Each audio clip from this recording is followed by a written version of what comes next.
আসসালামু আলাইকুম। রমজান স্পেশাল আরও একটা নতুন পর্বে আপনাদের সবাইকে স্বাগত।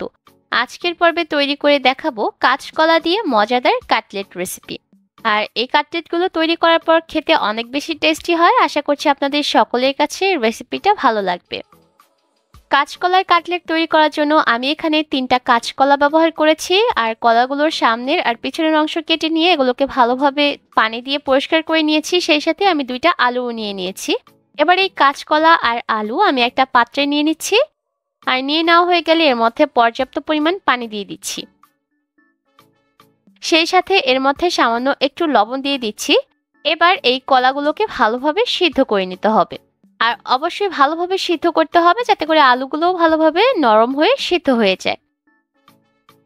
এর মধ্যে কিন্তু কাঁচকলাগুলো সিদ্ধ করে নিয়েছি। এবার এই কলার খোসাগুলোকে ছাড়িয়ে নিয়ে আমি একটা বাটির মধ্যে নিয়ে নিব।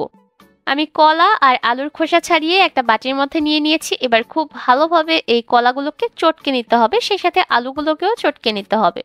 খেয়াল রাখতে হবে যাতে করে আলুর কোনো আস্ত দানা না থাকে। এর মধ্যে কিন্তু আলু আর কলা খুব ভালোভাবে চটকে নেওয়া হয়ে গেছে। এবার আমি এর মধ্যে দিয়ে দিলাম আধা চা চামচ হলুদের গুঁড়া, 1 চা চামচ দিয়েছি মরিচের গুঁড়া, জিরার গুঁড়া দিয়েছি 1 চা চামচ, আধা চা চামচ দিয়েছি গরম মশলার গুঁড়া, আধা চা চামচ দিয়েছি আদা রসুন বাটা, আর আধা চা চামচ দিয়েছি লবণ, 1 চা চামচ দিয়েছি কাঁচামরিচ কুচি, আর 1/4 কাপ দিয়েছি পেঁয়াজ কুচি। সেই সাথে দিয়েছি 1 চা চামচ চিলি ফ্লেক্স। এবার সবকিছুকে একসাথে ভালোভাবে মাখিয়ে নিতে হবে। একটু চটকে মাখিয়ে নেবেন, এতে করে পেঁয়াজগুলো নরম হয়ে ভালোভাবে মিশে যাবে।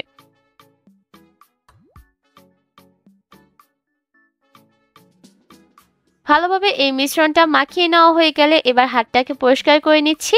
আপনারা চাইলে হাতের মধ্যে সামান্য একটু তেলও মাখিয়ে নিতে পারেন এই কাটলেটগুলো তৈরি করার জন্য। এবার এখান থেকে অল্প একটু মিশ্রণ হাতের মধ্যে নিয়ে প্রথমে বলের মতো তৈরি করে নিচ্ছি। তারপর এটাকে আমি 4 কোণা শেপ করে দিচ্ছি।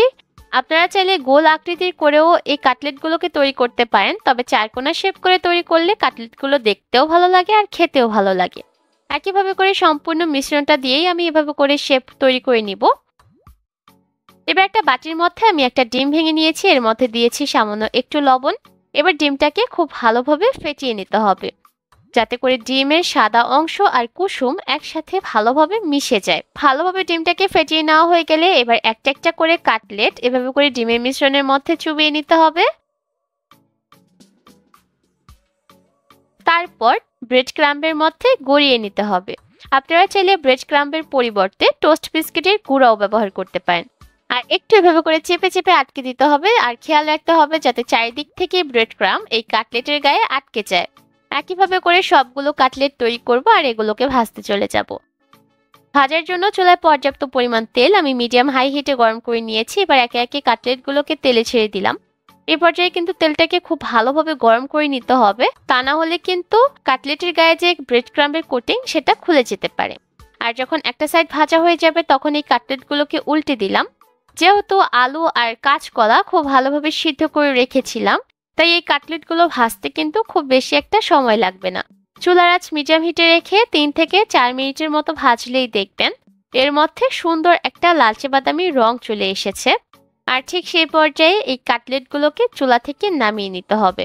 চেষ্টা করবেন প্রথমে একটা স্ট্রেনারের উপর নামিয়ে নিতে, এতে করে এক্সট্রা তেল ঝরে যাবে।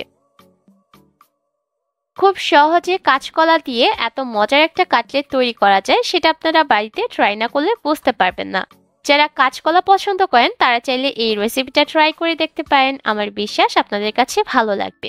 আজ তবে বিদায় নিচ্ছি, সবাই অনেক ভালো থাকবেন। আল্লাহ হাফেজ।